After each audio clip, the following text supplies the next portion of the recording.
जलपाईगुड़ी में बंगाली अस्मिता की रक्षा का आह्वान करते हुए तृणमूल ने जलपाईगुड़ी की सड़कों पर विरोध रैली निकाली। रविवार शाम को यह रैली जलपाईगुड़ी नगर ब्लॉक तृणमूल कांग्रेस कमेटी के आयोजन में आयोजित की गई। नगर ब्लॉक अध्यक्ष तपन बंदोपाध्याय, जलपाईगुड़ी नगर निगम की चेयरपर्सन पापिया पाल, उपाध्यक्ष सकैत चट्टोपाध्याय सहित अन्य पार्षद, छात्र, युवा और महिला शाखाओं के नेता कर्मचारी इस रैली में शामिल हुए। यह जुलूस समाजपाड़ा से शुरू होकर दिन बाजार, बेगुनतरी, उकिलपाड़ा, कदमतला, थाना मोड़ होते हुए फिर समाजपाड़ा में समाप्त हुआ। जलपाईगुड़ी नगर ब्लॉक तृणमूल अध्यक्ष तपन बंदोपाध्याय ने चेतावनी दी कि जब तक भाजपा बंगाली भाषा और बंगालियों पर अत्याचार बंद नहीं करती, तब तक तृणमूल सड़कों पर उतरकर लगातार विरोध करती रहेगी।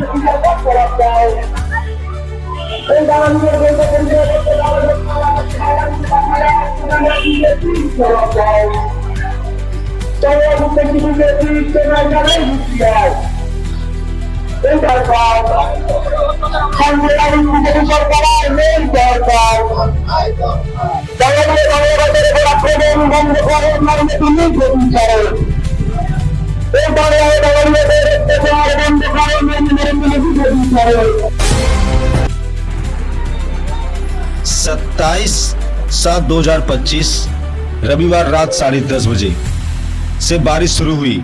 पाटड़ जिले के सिद्धपुर तालुका के धनवाड़ा गांव की नदियां और झीलें उफान पर हैं और गांव के बगल की नदियां और झीलें चारों तरफ बहती हुई दिखाई दे रही थी। निचले इलाकों में पानी वापस बह रहा था। जब भूजल भंडारण के लिए बोरहोल ड्रिलिंग का काम चल रहा था, अचानक रात में झील में पानी का प्रवाह बढ़ गया। बोरवेल का छल्ला भी पानी में फंस गया। चौकी कलकपुरा क्षेत्र में पानी की सीवर लाइन में पानी नहीं निकल रहा था। ऐसी स्थिति पैदा हो गई थी कि सीवर लाइन का पानी घर में वापस बह रहा था और पूरा इलाका पानी से भर गया था। अब मेघ राजा कर रहे लोग राहत की सांस ले रहे थे। अभी तक गांव में कोई नुकसान या हानि नहीं हुई थी। धनवाड़ा पचकवाड़ा में जो नया पुल बनाया गया था, जब नया पुल बन रहा था तब सड़क एवं वन विभाग ने R&B विभाग को इस मामले की जानकारी दी। उन्होंने पुल के दोनों सिरों पर बारिश के पानी की निकासी के लिए खुली नालियां बनवाई और पानी की निकासी सुनिश्चित की। दशावाड़ा झील के उफान पर होने के कारण धनवाड़ा से पाटन और बड़ू जाने वाले रास्ता बंद हो गया था और लोगों को मुश्किलों का सामना करना पड़ रहा था। इस संबंध में धनवाड़ा के सरपंच और लाठी सामंत्री ने लोगों से लगातार संपर्क बनाए रखा और बेहतरीन काम किया।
उत्तर बंग के ऐतिहासिक जलपेश मंदिर में श्रावणी मेला चल रहा है।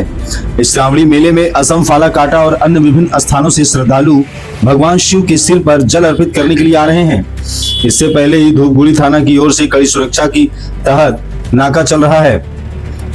नाके में जो चेकिंग हो रही है, उनसे वाहनों से बोतलें भी बरामद हो रही है शराब की, जिन्हें तुरंत जमीन पर फेंक दिया जा रहा है। इसके बाद गांजे के पैकेट भी जमीन पर फेंके जा रहे हैं। सीधे शब्दों में कहें तो श्रद्धालु की रात भर की सुरक्षा सुनिश्चित करने के लिए शालबाड़ी और जलढाका, बसाक, पेट्रोल पंप क्षेत्रों में चेकिंग अभियान जारी है। अगर किसी वाहन से नशे से संबंधित कोई भी सामग्री बरामद होती है तो कुरनाचित पुलिस प्रशासन बार बार अपील कर रहा है कि लोग स्वेच्छा से उन्हें सौंप दें। यदि पकड़े जाते हैं तो उन्हें जब्त कर लिया जाएगा।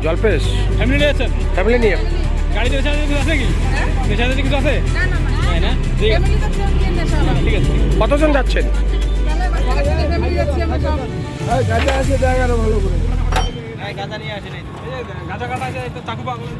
এই যে সব কোথা থেকে আসছেন? কোথা থেকে আসছেন? পুন্ডিবাড়ি থেকে।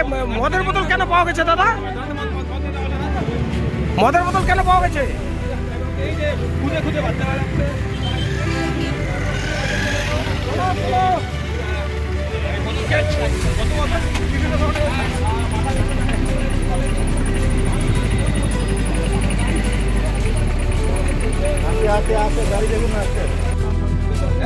এই গাড়ি মেন কে আছে? গাড়ি চাইতে আপনি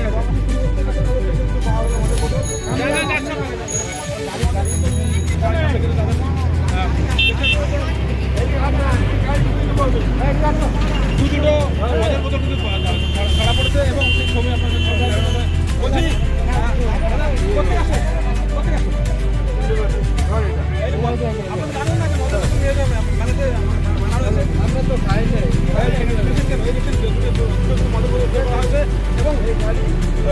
চেকিং শুরু হতে না হতেই কিন্তু এভাবে পাওয়া গেল এবং ধূপগুড়ি থানার তৎপরতা এবং জলপাইগুড়ি জেলা পুলিশের উদ্দেশ্যে কিন্তু এই চেকিং করছে এবং মদ কিন্তু যারা দিয়েছে তাদের হাত ধরে জলে নামায় নাই তাদের হাত দিয়ে খেলাটা খেলে আছে।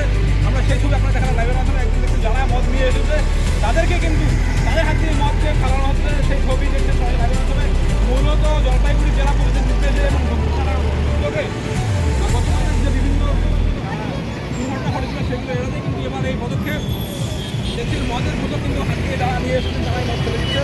এরা বলছে তারা পুন্ডিবাড়ি থেকে আসে। আমরা সেই ছবি আপনাদের সঙ্গে দেখাচ্ছি। একদম রীতিমতো ধূপগুড়িতে কিন্তু এই ঘটনা, যার হাতে মদ এসেছে তাদের হাত দিয়ে মদ খেয়ে দেওয়া হবে।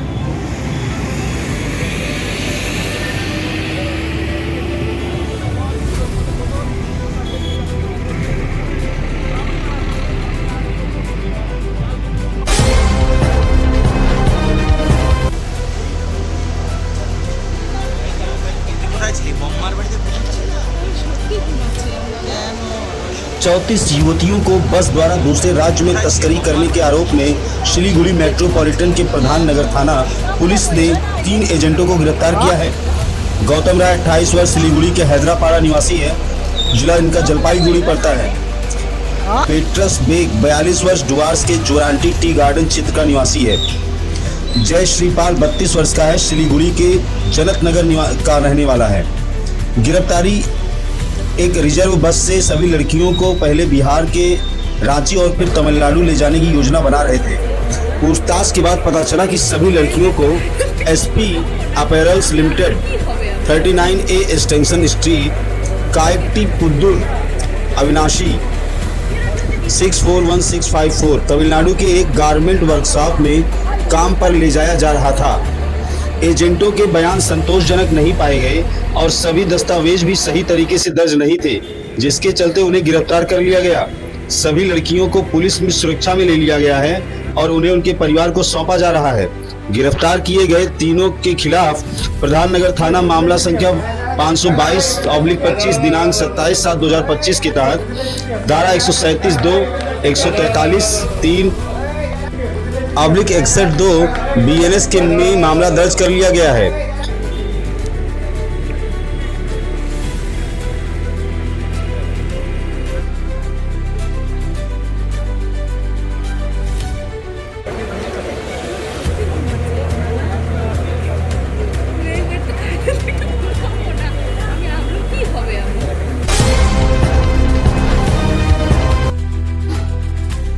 यह एक नन्हे बालक की प्रतिभा है जिसने सभी को मंत्रमुग्ध कर दिया है।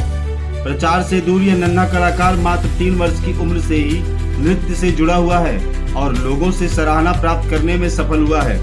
शिवसागर जिले के देवबिल अभयपुरिया गांव के विजय गोगोई और मोनिका सैकिया गोगोई के पुत्र अनुराग गोगोई बचपन से ही नृत्य के प्रति आकर्षित रहा है। माता पिता की प्रेरणा से प्रतिभाशाली कलाकार उपासना चलिहा अनुराग को नृत्य का प्रशिक्षण दे रही हैं। अनुराग वर्तमान में कक्षा 2 में अध्ययनरत हैं। उसने नामती क्षेत्र के साथ साथ जोरहाट, मोरान, तिनसुकिया, सोनारी, चराईदेव आदि विभिन्न स्थानों पर आयोजित प्रतियोगिताओं में भाग लेकर अब तक 50 से अधिक पुरस्कार प्राप्त किए हैं। इस नन्हे कलाकार को असमवासियों का आशीर्वाद चाहिए।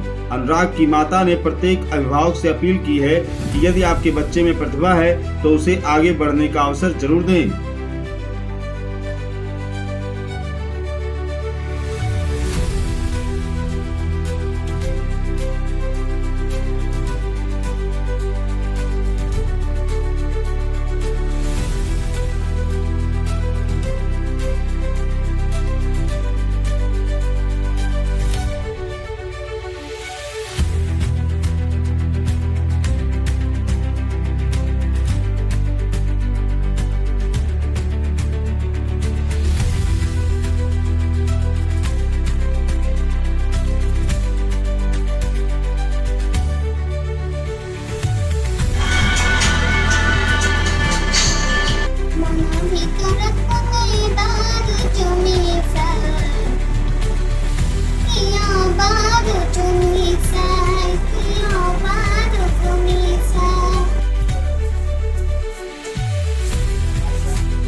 নমস্কাৰ, মোৰ নাম শ্ৰী অনুৰাগ গগৈ। মই 2য় শ্ৰেণীত পঢ়োঁ। মই পঢ়াৰ লগতে আৰু নৃত্য কৰি বেছি ভাল পাওঁ আৰু খেলা ধূলা কৰোঁ। মই ছবি আঁকো আৰু কবিতা আবৃত্তি কৰোঁ। মই বেছিকৈ নৃত্য কৰি ভাল পাওঁ। মই সুস্থিৰ নৃত্য কৰোঁ। মই নৃত্যৰ নামটিত কৰাৰ লগতে যোৰহাটত কৰিছোঁ, গুৱাহাটীত কৰিছোঁ, তিনিচুকীয়াত কৰিছোঁ আৰু ধেমাজিত কৰিছোঁ। মোক নৃত্য মায়ে শিকায় আৰু ঘৰত আহি শিকায়। মই অসমবাসী ৰাইজক অনুৰোধ কৰিছোঁ আপোনালোকে মৰম দিব, আশীৰ্বাদ কৰিব যাতে মই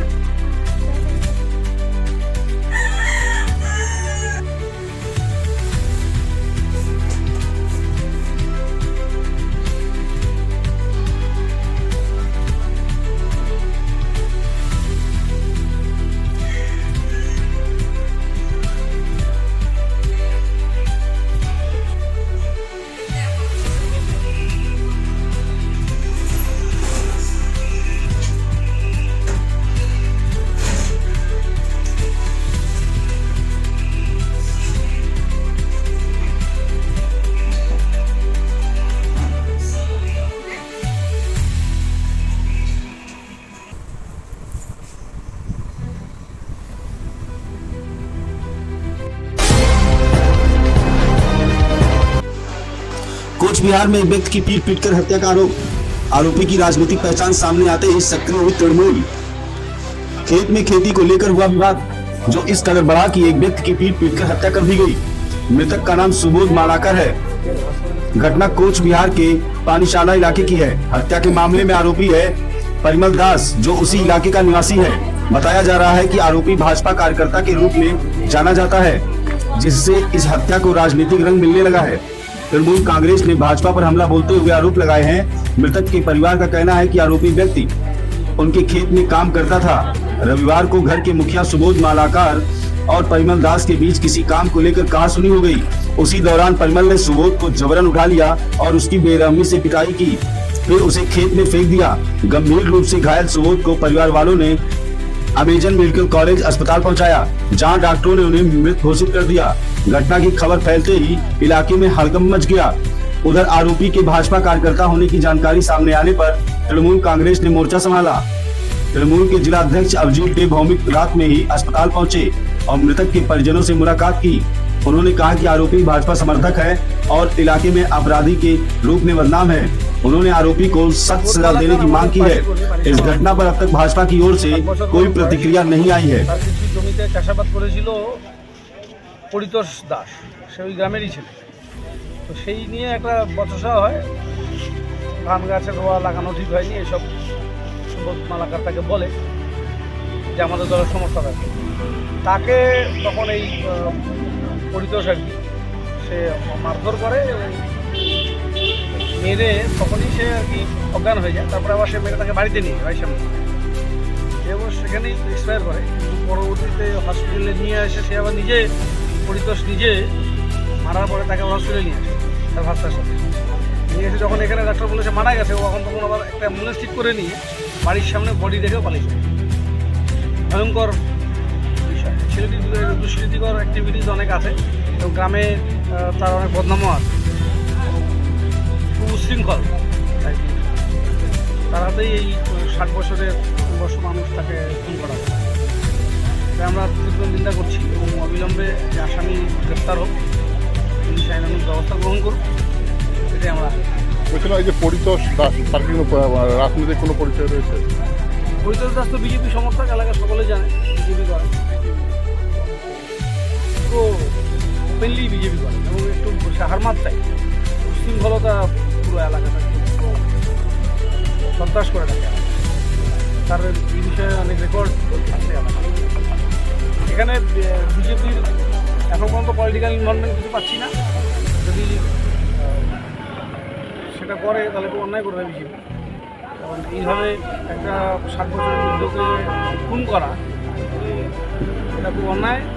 এটা পুলিশ দৃষ্টান্তমূলক ব্যবস্থা গ্রহণ করবে, এটা আমরা যেটা জানতে পারলাম সেটা হচ্ছে যে যিনি মারা গেছেন তার ছেলে সম্ভবত বাইরে ভিন রাজ্যে কাজ করেন এবং পরিযায়ী শ্রমিক, এবং স্ত্রী কোথায় কোচবিহারে রান্নার কাজ করেন। তো পরিবারটি খুবই নিডি। সেটাই খুবই দুর্বিষহ অবস্থা। আমাদের স্থানীয়ভাবে গ্রাম পঞ্চায়েতের তরফ থেকে যতটুকু সহযোগিতা করা যায় দেখা হবে সেই পরিবারটা আমরা প্রাণটা তো ফিরে পাবেন, এটাই সবথেকে বড়।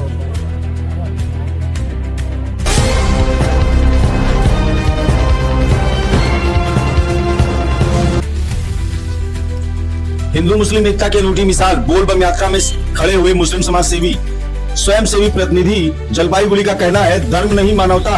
यही संदेश एक बार फिर सामने रखा मुस्लिम समाज सेवी मोहम्मद नूर नबीउल इस्लाम ने।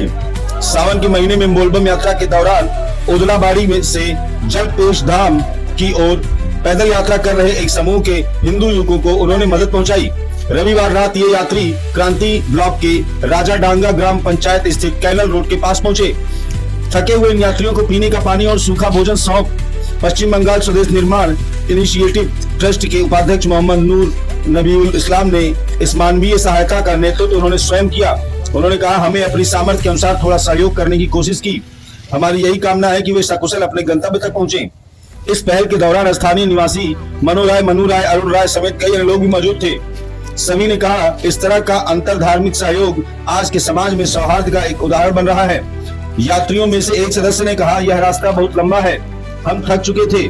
तभी एक मुस्लिम भाई आए और वह हमें पानी व खाना देकर सहायता की। यह सिर्फ मदद नहीं थी, यह प्रेम का प्रतीक था। हम बहुत आभारी हैं।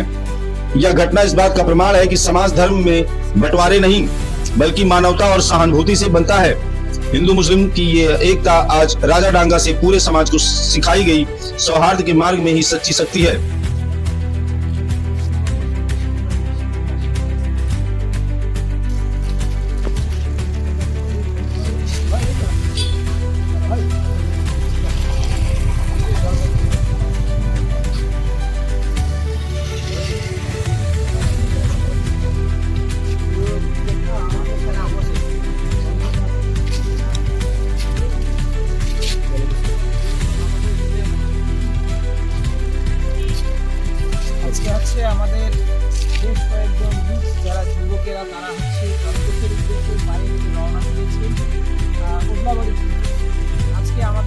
নির্মাণ ইনিশিয়েটিভ ট্রাস্টের পক্ষ থেকে আমরা সামান্য কিছু ফল এবং বিস্কুট তাদের পাশে দাঁড়ালাম।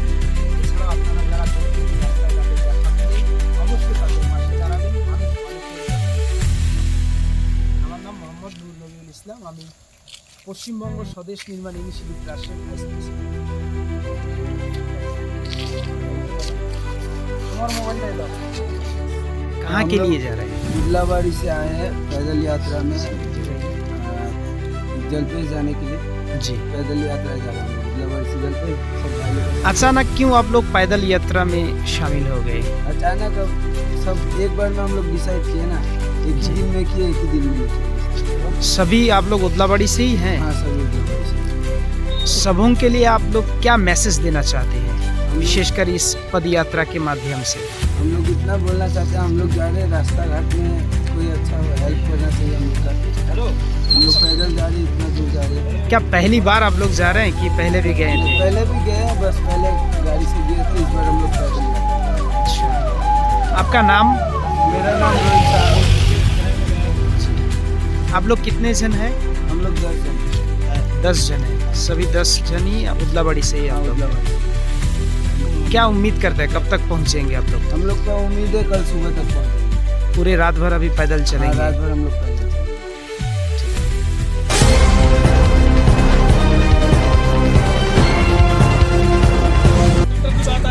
बुलंदशहर से इस वक्त की बड़ी खबर। 2 दर्जन छात्र छात्राओं की बिगड़ी तबीयत। इंटर कॉलेज में कीटनाशक छिड़काव के बाद दर्जनों छात्र छात्राएं हुई बेहोश। अचानक छात्रों की तबीयत बिगड़ने और बेहोश होने की सूचना पर स्कूल प्रशासन में हड़कंप मच गया। आनन फानन में खानपुर स्थित प्राइवेट हॉस्पिटल सिवानी में कराया गया छात्र छात्राओं की भर्ती। सिवानी हॉस्पिटल में बदहवास छात्र छात्राओं को आराम न मिलने पर सामुदायिक स्वास्थ्य केंद्र सियाना के लिए रेफर किया गया। कीटनाशक का छिड़काव बताया जा रहा है घटना का कारण। बुलंदशहर के खानपुर थाना क्षेत्र कनौना गांव के इंटर कॉलेज का मामला।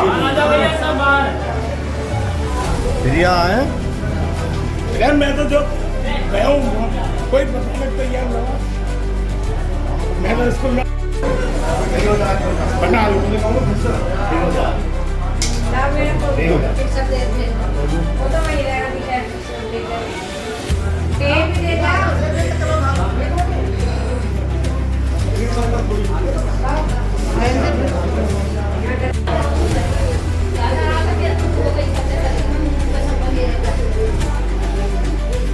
बालक बाहर न निकलते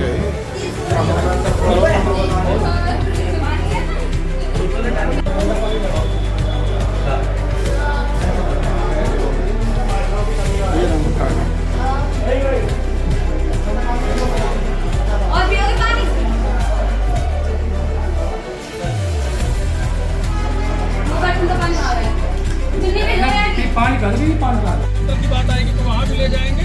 फिलहाल अभी किसी की स्थिति खतरे में नहीं है, तो आपको निश्चिंत रहे जो है, और जो भी समस्या होगी वो हम लोग हैंडल हो गए। सभी बच्चे नॉर्मल हैं, कोई दिक्कत नहीं है, और उन लोगों को जो भी ब्रीथिंग इश्यूज थोड़ा बहुत है उसको ठीक किया जा रहा है। ठीक है, थोड़ा सफोकेशन टाइप का और गर्मी की चलते और कुछ नहीं। ये फॉगिंग सैटरडे हुआ था और अभी हम जानकारी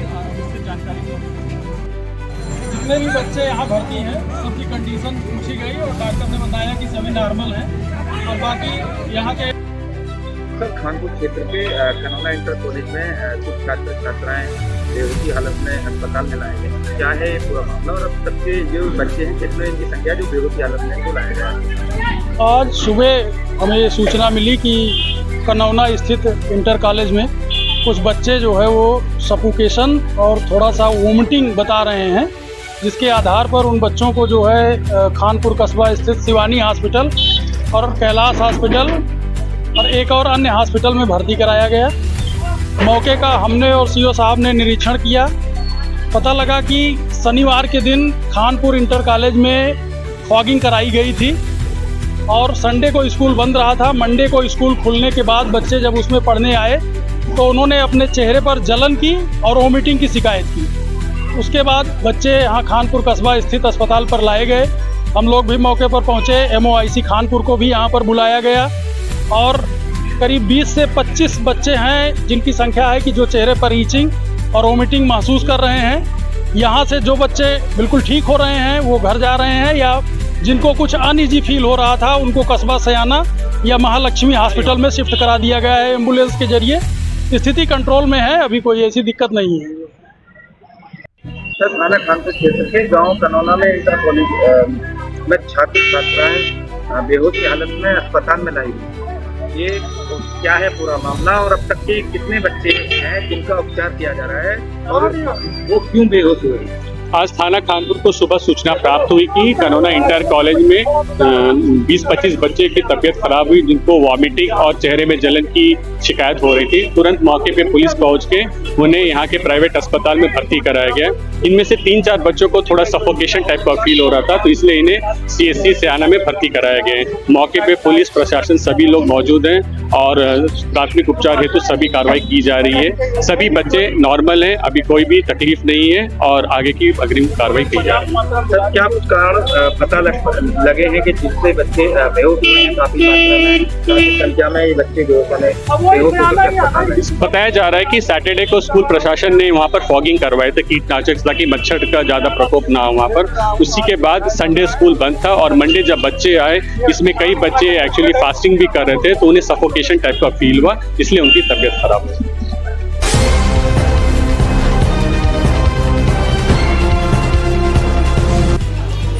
सिलीगुड़ी में आपराधिक गतिविधि से पहले 3 अपराधी गिरफ्तार। सिलीगुड़ी 28 जुलाई को मेट्रोपॉलिटन पुलिस के भक्तिनगर थाने की एंटी क्राइम विंग ने रविवार रात को 3 अपराधियों को गिरफ्तार किया। पुलिस सूत्रों के अनुसार गुप्त सूचना के आधार पर खबर मिली कि बोतल कंपनी जिला परिषद रोड इलाके में लगभग 10 अपराधी आपराधिक गतिविधियों की योजना बना रहे थे। सूचना मिलते ही एंटी क्राइम विंग की एक टीम ने घटनास्थल पर छापा मारा। पुलिस की मौजूदगी का आभास होते ही 6 से 7 आरोपी फरार हो गए, लेकिन 3 को मौके पर ही गिरफ्तार कर लिया गया। 3 आरोपियों के नाम रजत राय, आदर्श, बुद्धिदास और राजीव चौधरी है। उनकी गिरफ्त से अपराध की योजना में उपयोग होने वाले कई सामान भी बरामद किए गए हैं। भक्तिनगर थाना ने सोमवार को तीनों आरोपियों को जलपाईगुड़ी कोर्ट में पेश किया था।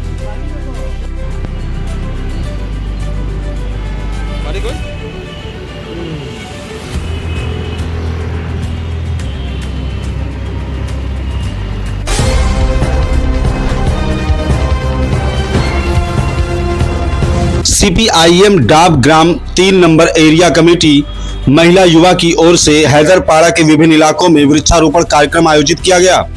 इस दिन सुबह संबंधित इलाके की विभिन्न सड़कों पर वृक्षारोपण किया गया। इन्होंने बताया कि केवल पेड़ लगाना ही नहीं, बल्कि इन पेड़ों की स्वस्थ रूप से जीवित रखने पर भी विशेष ध्यान दिया जाएगा।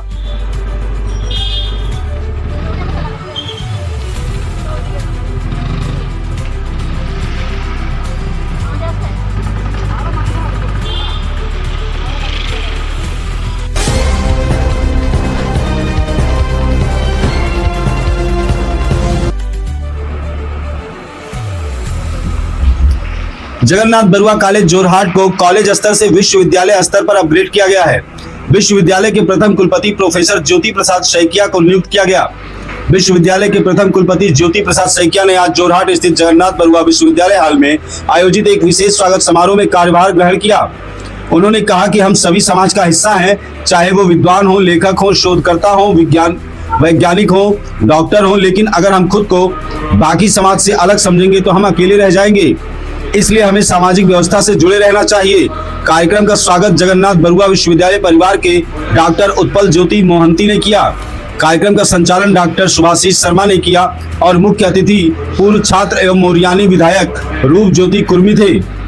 जगन्नाथ बरुआ विश्वविद्यालय के प्रथम कुलपति प्रोफेसर ज्योति प्रसाद सैकिया को शिक्षक समूह, महिला प्रकोष्ठ, कर्मचारी समूह, छात्र संघ, विभिन्न महाविद्यालयों के विभिन्न समूहों तथा शिक्षकों, कर्मचारियों, गणमान्य व्यक्तियों एवं शिक्षाविदों द्वारा सम्मानित किया गया।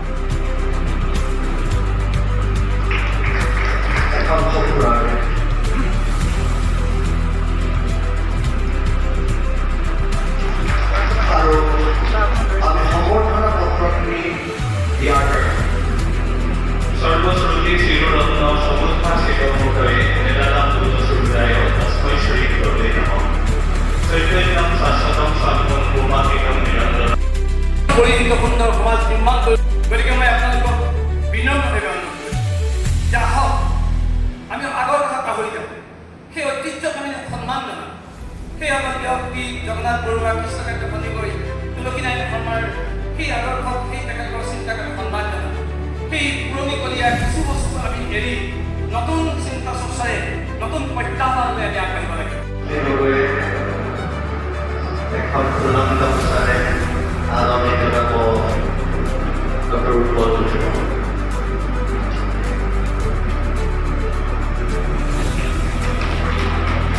ধন্যবাদ মই জ্ঞাপন কৰিছোঁ। পূৰ্বে আমাৰ নৱনিযুক্ত উপাচাৰ্য ডাঙৰীয়াক আদৰণি সম্ভাষণ জনোৱাৰ পূৰ্বে মই ডক্টৰ উৎপল জ্যোতিক ভাষণ প্ৰদান কৰিবলৈ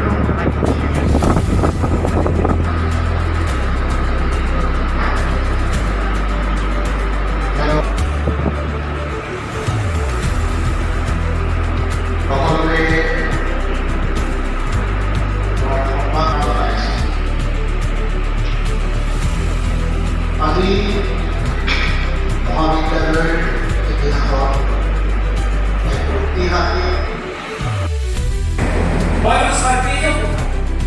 মোক ক'লে যে চলিত সমাজত কিমান টকা পঠাই দিয়া মই পঠাই দিম 30জনক ক'লে সেইদিনা আছে শুকুৰবাৰ ইণ্টাৰভিউ কৰিব আৰু আপোনালোকে বিশ্বাস কৰক যে মই শুকুৰবাৰ বুজিছোঁ যে দাদা আমাৰ 3জন ল'ৰা ছোৱালী চাকৰি দিয়ে এতিয়া ক'লে যে মই ছচিয়লজি ল'ৰা ছোৱালী দিছে মই তেওঁলোক ছচিয়লজি নহয় নেকি এতিয়া ক'লে নহয় ছচিয়লজি ডিগ্ৰী আছে মই তো ল'ৰাকেইটা বেয়া নহয় নেকি কৈছে নহয় ল'ৰাকেইটা ভাল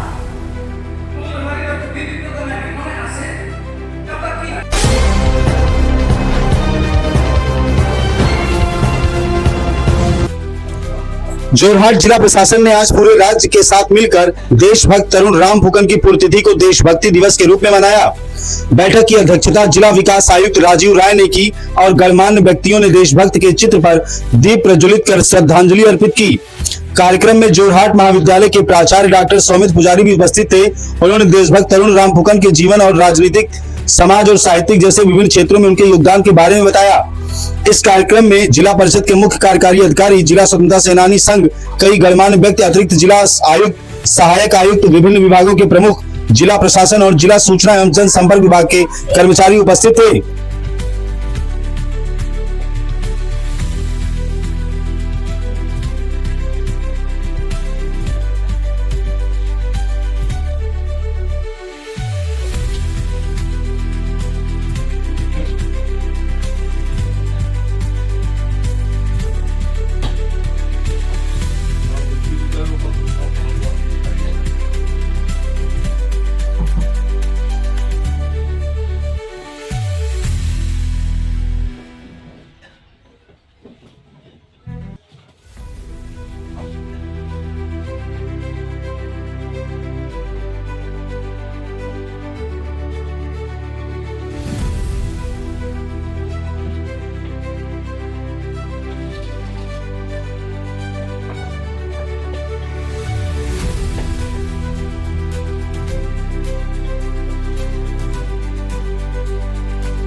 ৰাজ্যৰ সমান্তৰালকৈ আজি যোৰহাটতো জিলা প্ৰশাসনৰ উদ্যোগত আৰু জিলা তথ্য আৰু জনসংযোগ বিষয়া কাৰ্যালয়ৰ সহযোগত দেশভক্তি দিৱস উদযাপন কৰিবলৈ লোৱা হৈছে।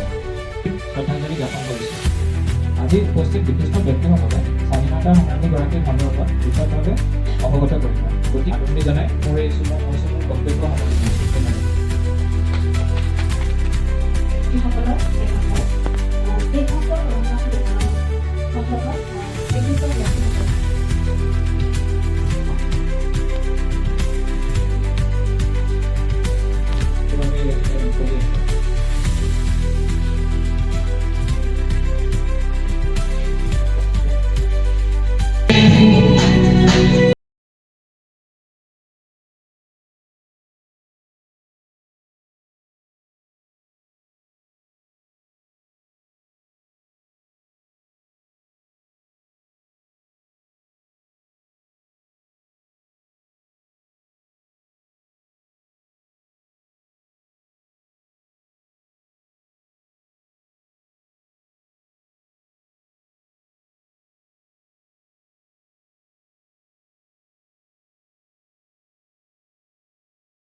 যোৰহাটলৈ আহি যিখন সভা হ'ল যোৰহাটত তেখেত আছিলে বৰপাত্ৰ তেতিয়া ইয়াত এখন সভা আহ্বান কৰিলে আমাৰ আজি এতিয়া DC মংগলা সন্মুখত মানে বহুত ফিল্ড আৰু ষ্টেডিয়াম সেইটো যেতিয়া খালী জেগা আছিল সকলোৱে খেলা ধূলা মহাত্মা গান্ধীক ইতিমধ্যে যোৰহাট ষ্টেচনৰ পৰা বৰপাত্ৰ পুখুৰীলৈ দিলে এজন আমাৰ নামটো পাহৰিছে তেখেতৰ গাড়ীৰে আদি পেলাই গেলে সকলোৱে ভাবিছিলে যে এজন আমেৰিকান হেৰি হয়তো DCয়ে দানা কৰিব ইয়ালৈ আহিবৰ কাৰণে গাড়ীৰে মহাত্মা গান্ধী কিন্তু DCয়েটো দানা নকৰিল তেখেতৰ যি কংগ্ৰেছৰ কাচিয়লিলৈ আমাৰ সাহিত্য একাডেমী পুৰস্কাৰপ্ৰাপ্ত সেইখন তেখেতে লিখিছে সেই বিৱৰণটো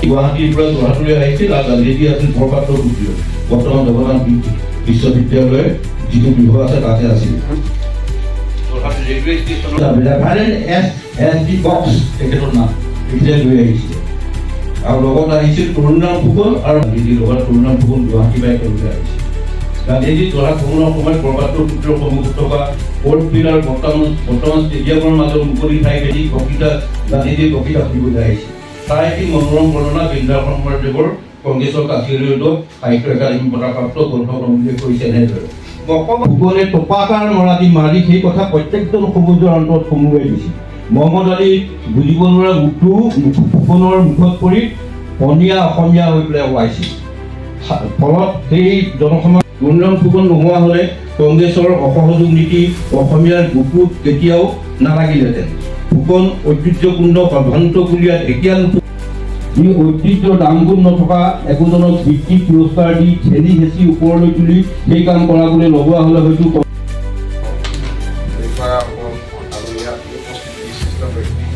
সাংবাদিক বন্ধু সকলোকে ধন্যবাদ জনাইছোঁ আৰু আশা কৰিছোঁ যে যিখিনি তেওঁৰ ফিলচফি আছিলে তেওঁৰ লাইফষ্টাইল আছিলে ফিলচফি আছিলে তেওঁৰ এডুকেশ্যন আছিলে টিচিং আছিলে শিক্ষা আছিলে তেওঁ সমাজৰ কাৰণে বা যিখিনি আমাৰ দেশৰ কাৰণে কৰি গৈছে সেইখিনি আগন্তুক দিনত দেশভক্তি দিৱসত আমাৰ আগন্তুক প্ৰজন্ম যিখিনি আমাৰ আগন্তুক চিটিজেন হ'ব বা আমাৰ নাগৰিক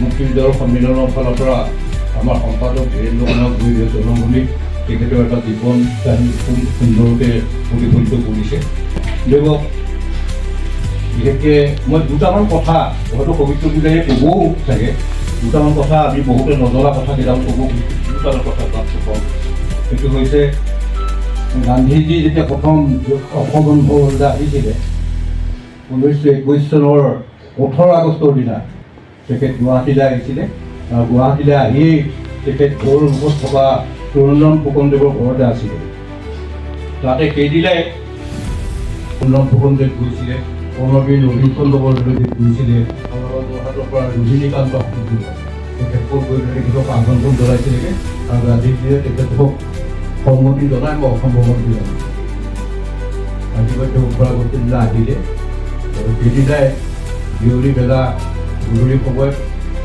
তৰুণৰাম ফুকনৰ চৌহদৰ বাতৰিতে এখন সভা আহ্বান কৰিলে আৰু তাতে পুৰা ডাঙৰ ধুই জনা দি দিছে সেই তাতে বিদেশী বস্ত্ৰ বিদেশী সামগ্ৰী বৰ্জন কৰাৰ আহ্বান দিলে মহাত্মা গান্ধীয়ে আৰু তাত যিমান লোক আহিছিলে সকলোৰে যিবিলাক বিদেশী বস্ত্ৰ আছিলে বিদেশী বস্ত্ৰ বিদ্যা দিলে আৰু তৰুণৰাম ফুকনে সেইখিনি গোটেইখিনি ধুনীয়াকৈ তেখেতে এংকৰিং কৰা দি কৰি গ'ল মহাত্মা গান্ধীয়ে আহ্বানত জনাই পেলাই সঁহাৰি জনায় আৰু যাৰ যি আছিলে বিদেশী জোতা আছিলে কাৰোবাৰ প্ৰসাধন সামগ্ৰী আছিলে চেণ্ডেল আছিলে সেইবিলাক আনি চব বিদ্যা আছিলে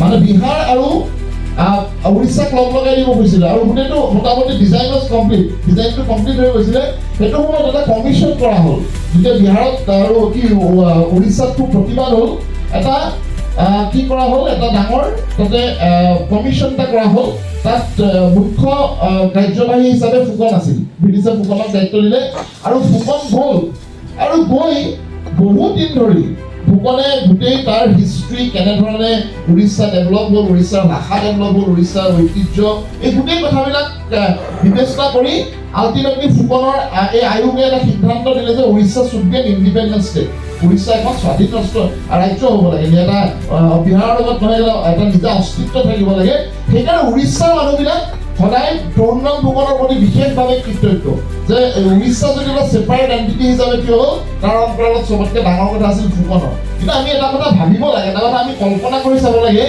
যে সেই দিনত ব্ৰিটিছ চৰকাৰৰ ৰাজত্বৰ সময়ত এজন ভাৰতীয় মানুহৰ দ্বাৰা এটা জিঅ'গ্ৰাফিকেল এণ্টিটি ক্ৰিয়েট কৰিবলৈ এখন কমিশ্যন তৈয়াৰ কৰাটো কিন্তু অলপ ডাঙৰ কথা নাছিলে, কাৰণ ব্ৰিটিছবিলাকে ইণ্ডিয়ান মানুহক একেবাৰে মানে গুৰুত্বই দিয়া নাছিল। তো সেই পৰ্যায়ত যথেষ্ট গুৰুত্ব এই মানে এডমিনিষ্ট্ৰেশ্যনত পাইছিল, সেই কথা ধৰিব পাৰি।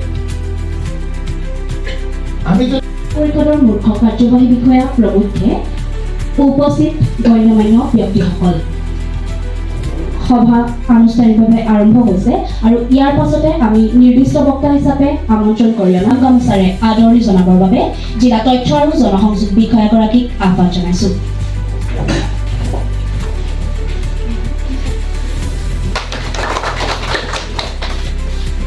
ভাষণ প্ৰদান কৰিব জিলা তথ্য আৰু জনসংযোগ বিষয়াগৰাকীয়ে।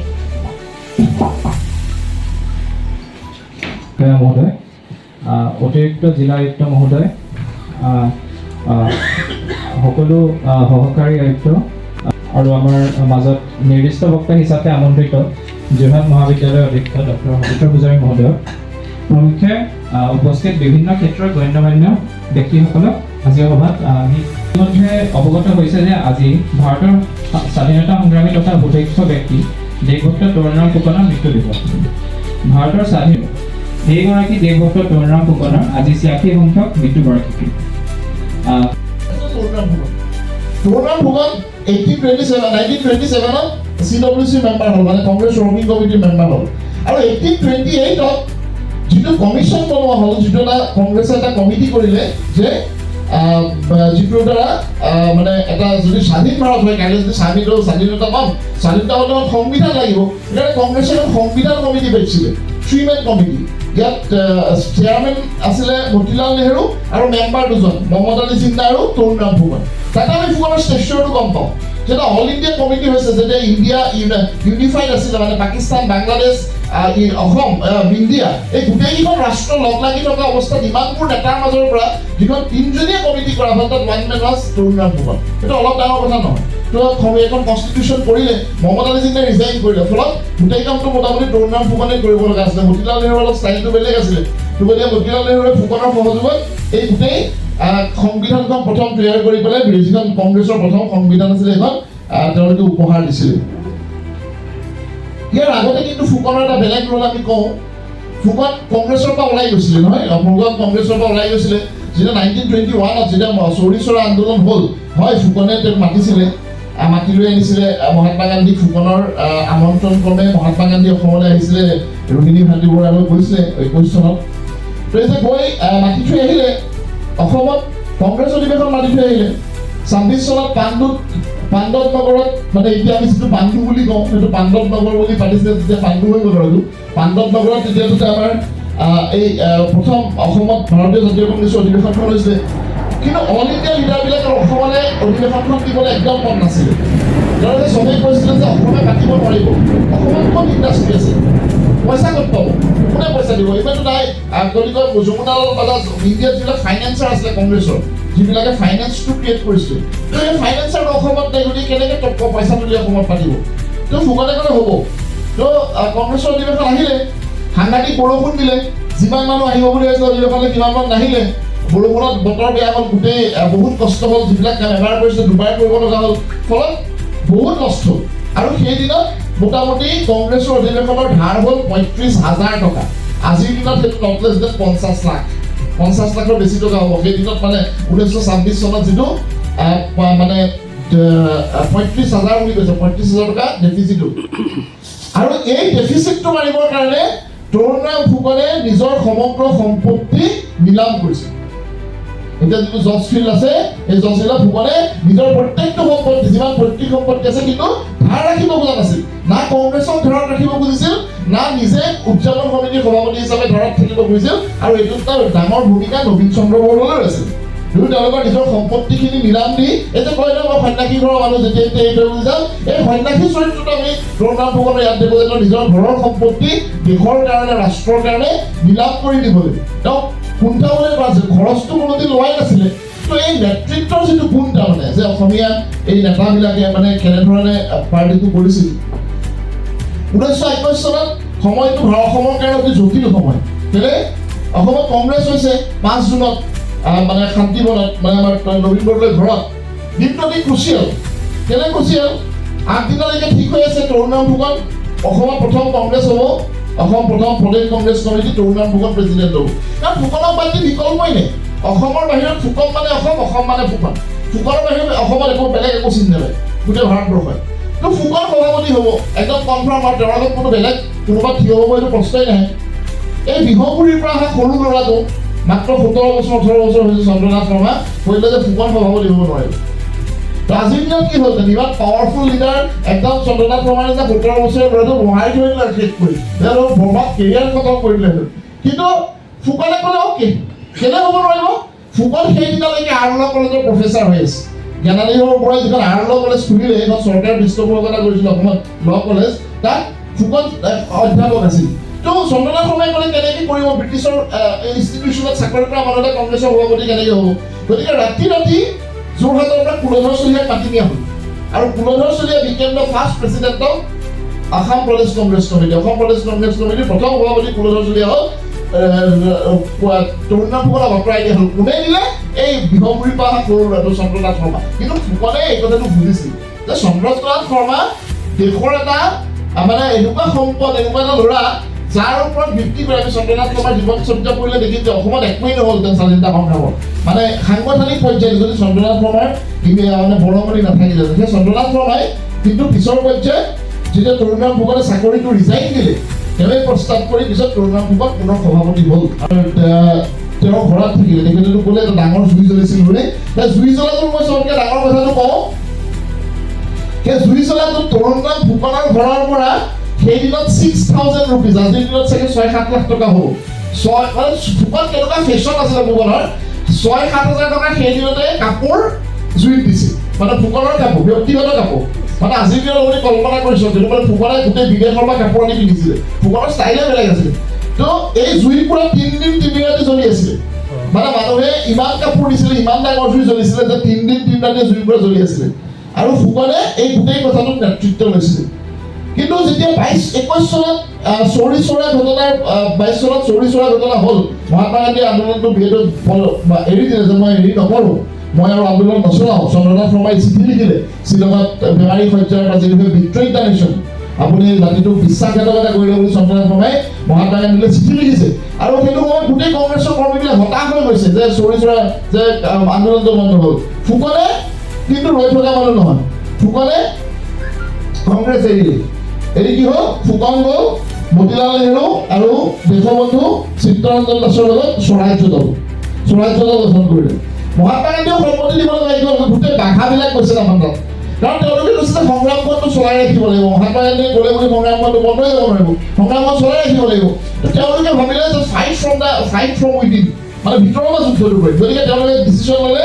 যে যিটো এটা মিনিমাম সুবিধা দিছে নিৰ্বাচনৰ সুবিধালৈ ভাগ লওঁ আৰু লৈ পেলাই আমি পলিটিক্সটোত অংশগ্ৰহণ কৰিম আৰু যেতিয়া 22 চনত যেতিয়া স্বৰাজ্য দলৰ প্ৰতিনিধি হ'ল ফুকনটো অবভিয়াছলি জিকি আহিছে কেন্দ্ৰীয় পৰিষদলৈ ফুকন জিকি আহিছে বাকী বহুত কেইজন জিকি আহিছে আৰু আমি যদি স্বৰাজ্য দলৰ পলিটিক্সটো চাওঁ মই 2টা PhD কৰাইছোঁ এইটোৰ ওপৰত মানে কৰাই আছোঁ এতিয়া কাম যে এই স্বৰাজ্য দলৰ পলিটিক্সটো অসমৰ ইতিহাসৰ এটা চাব লগা কথা মানে এটা অতি মানে চাব লগা কথা মই এনেই কিতাপত বহুত কম আহিছে ময়ো কিতাপত পঢ়ি বহুত কম পাইছোঁ যেতিয়া অসম বিধানসভাৰ গোটেই আৰ্কাইভটো মই একদম পুৰা তন্নতন্নকৈ চাইছিলোঁ মোক এটা ৱাইল্ড কাৰ্ড দিছিলে চৰকাৰে সকলোবিলাক ফাইল চাবলৈ সুবিধা পাইছিলোঁ কিন্তু দেখিছোঁ যে স্বৰাজ্য দলৰ পলিটিক্সটোত যিটো অসমত যিটো এক্টিভিটি পলিটিক্সত আছিলে সেইটো অসমত বেলেগ সময়ত মানে কোনো অসমৰ ৰাজনীতিত এনেকুৱা ধৰণৰ সক্ৰিয়তা খুব কমেই দেখা পোৱা যায় ইমানবোৰ ল কৰিছিলে সেইদিনতে ভাবিব নোৱাৰে স্বৰাজ্য দলৰ ভিতৰত ব্ৰিটিছৰ লগত যুদ্ধ কৰি তো এই গোটেই কথাটোত কিন্তু নেতৃত্ব দিছিলে ফুকনে তো ফুকনৰ এই কংগ্ৰেছৰ লগত কনফ্লিক্ট হ'ল আকৌ তেওঁ কংগ্ৰেছত আহিলে 26 চনত বান্ধু কংগ্ৰেছ পাতিলে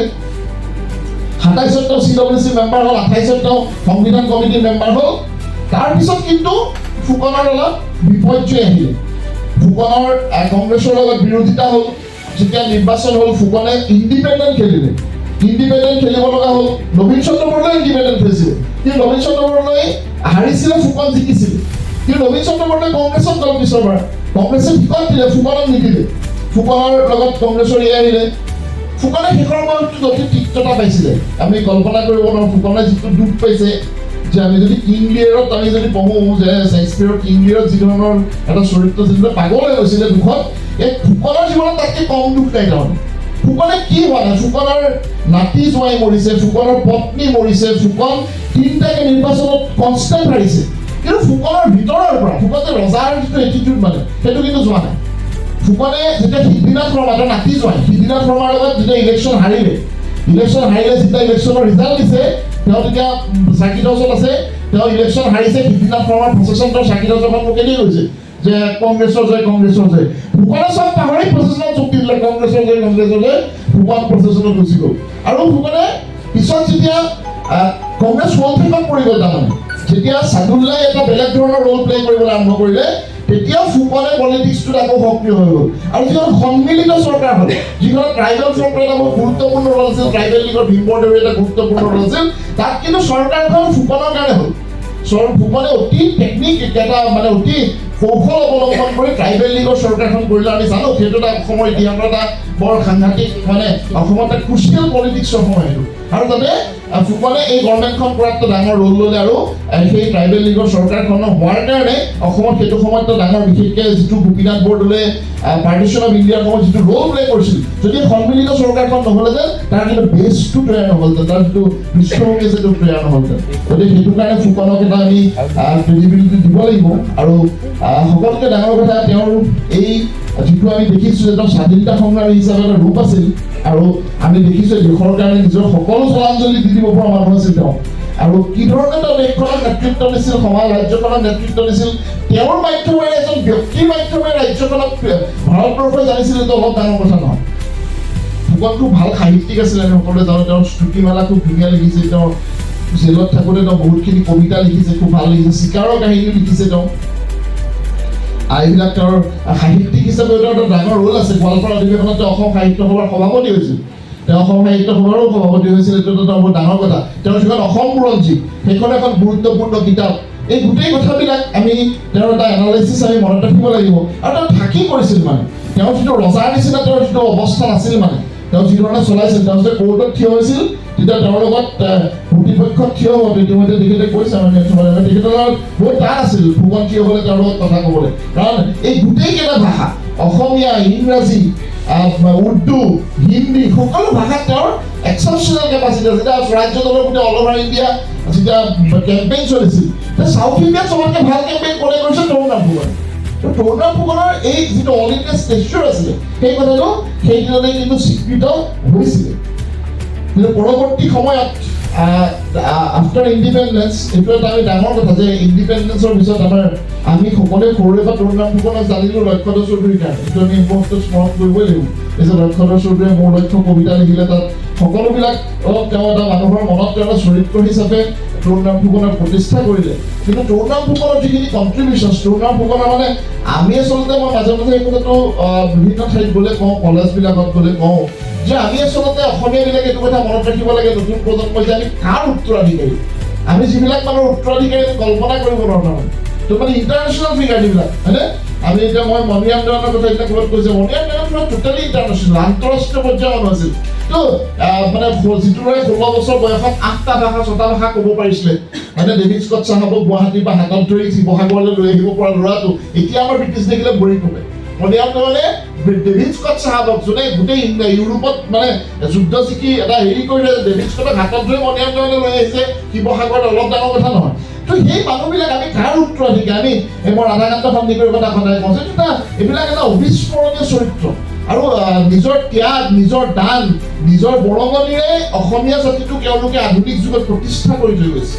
তো এই যে অসম চৰকাৰে দেশভক্তি দিৱস কৰিলে 21 চনত, পলম হৈছে, কিন্তু হ'লেও এইটো ফুকনক সময়ে সময়ে স্মৰণ কৰাৰ এটা সময় আহিছে। নতুন প্ৰজন্মই কথাবিলাক পঢ়িবলৈ পাইছে। অন্ততঃ ইয়াৰ পাছতে অসমত বিভিন্ন ঠাইত যি সভা সমিতি হৈছে, তেওঁৰ বিষয়লৈ আহিছে, কোনোবাই কিবা লিখিছে।